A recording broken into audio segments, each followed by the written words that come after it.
সৌভাগ্যবশত 25 তারিখে স্টেরিলাইজেশন ক্যাম্পের পর 26 তারিখ আমরা স্যারকে হাফ বেলার জন্য পেয়েছিলাম।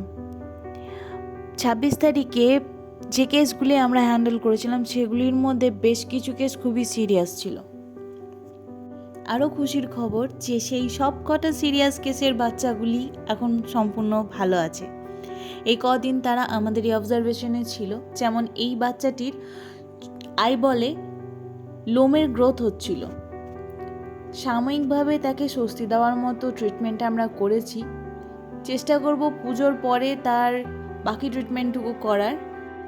তাকে একটু সময় দিতে হবে তার ফার্স্ট ট্রিটমেন্টের পর তার আইবল রিকভারির জন্য।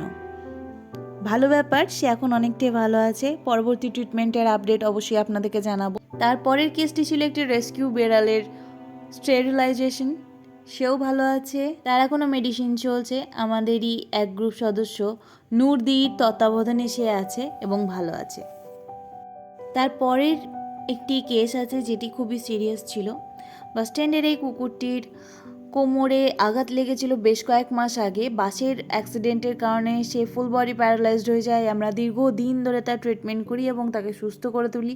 বর্তমানে সে 4 পায়ে হাঁটাচলা করলেও তার কোমরের পোর্শন জোর আঘাত লাগার কারণে সে নর্মালভাবে ডেলিভারি দেওয়ার ক্ষমতা হারিয়েছে। তাই তার স্টেরিলাইজেশন সৌরভ স্যারের সাহায্য নিয়ে করা হলো।